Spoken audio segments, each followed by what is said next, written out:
play.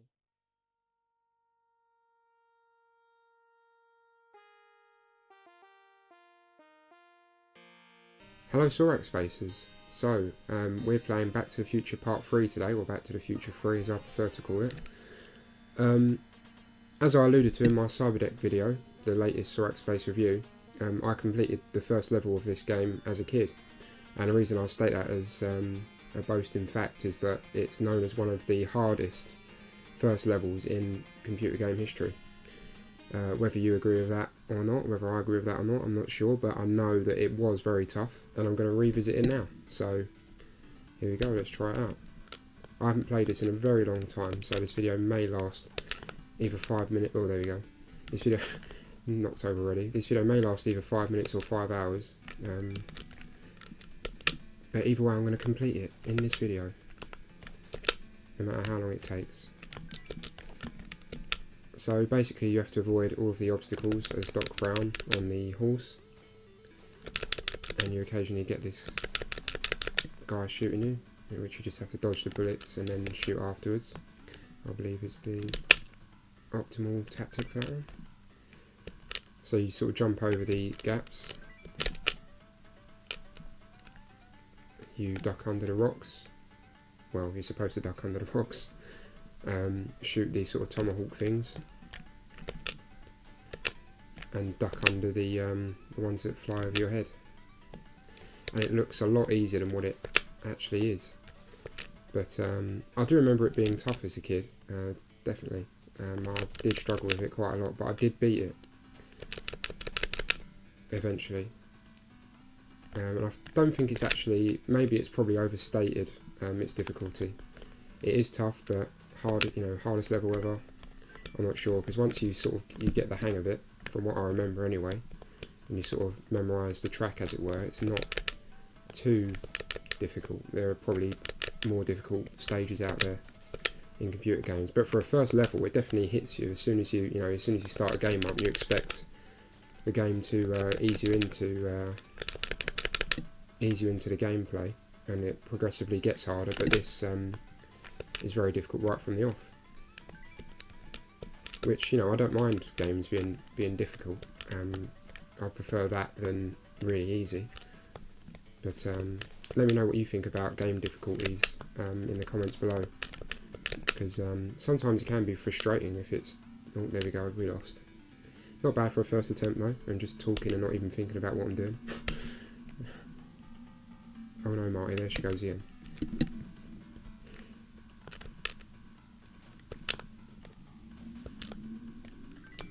The items on the ground, there's a bit of confusion, I think, amongst the gaming community, if you like, about the items on the ground and what they do, but from what I read in the manual,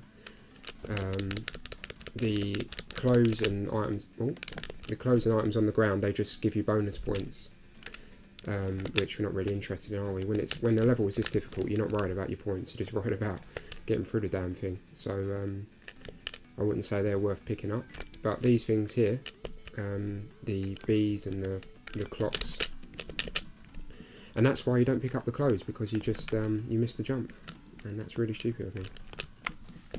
But again, I'm only half concentrating. It's when you see gameplay commentaries on the internet, you realise, well, you don't realise that trying to talk and play at the same time is difficult. But the actual items that are floating around, you want to pick up the blue ones but not the green ones, is my understanding from the manual, and they give you extra bonus points and time, as you saw there. The green ones take away points and time, so you want to avoid those. And it isn't really obvious if you're just playing this game and you haven't read the manual. You'd think to pick up everything, but no. Somehow you're meant to just know that blue is good and green is bad. And usually, green is you would think is a good pickup, to be honest. And the clock in the bottom right hand screen tells you how far you are, or how far Clara is off the edge, and I think we're dead now. Yes we are, because the clock struck 12. I wish I was Mary Poppins, that said, before I skipped it. There's a bit of humour in this game. Forget it, Doc, I'll do it. No, Marty, I'll try again. So, right, I'm going to concentrate a bit more now. I'm going to avoid the items if I can. But it's just automatic, you just pick him up. Right there, it's just too, you know, just got the urge. And he seemed to shoot there with his head down.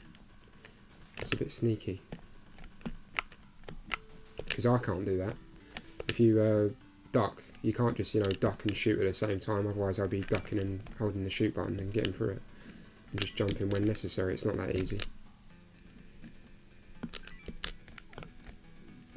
The B button jumps. I'm playing this on the Sega Mega Drive, I'm not using an emulator of any kind.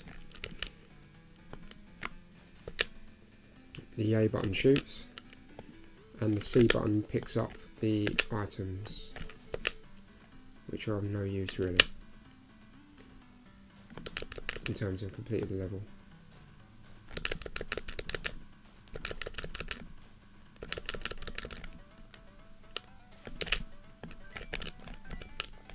Well, the time would be useful. Other than that, you're best avoiding it and concentrating on shooting the tomahawks in time.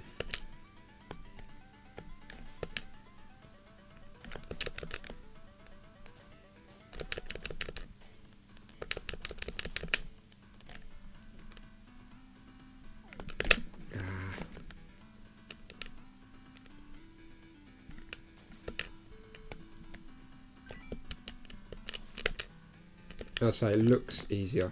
It looks easier than what it is.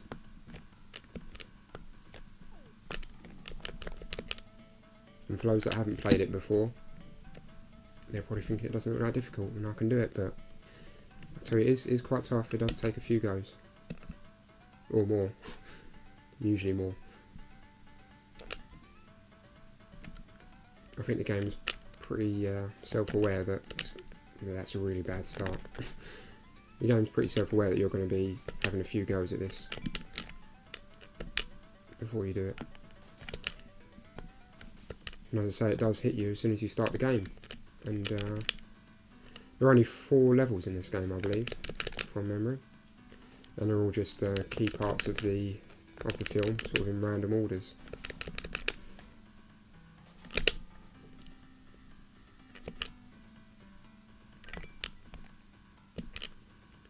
You know, difficult games, they give you something to talk about. I remember talking about this with my friends, about how difficult it was. No one talks about easy games that you just complete within the first day, do they? So, at least it gave you your money's worth.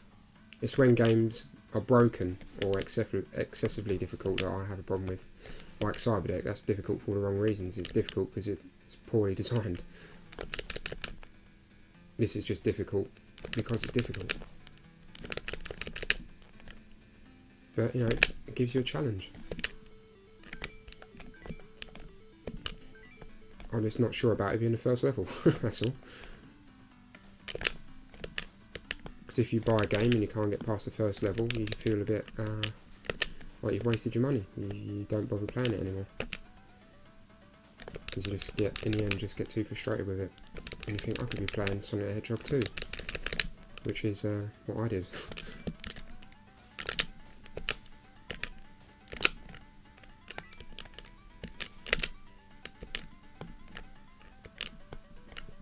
You sort of have to jump and duck instantly there.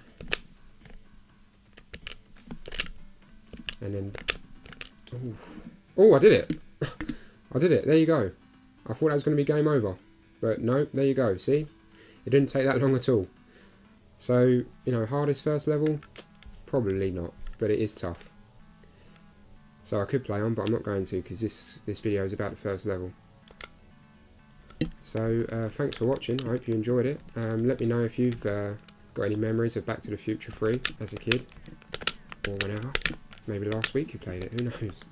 Yeah, let me know what you think about difficult games, especially difficult first levels. Are there any particular difficult first levels that you remember? Yeah, so thanks for watching. I've been Sorax, watch his space.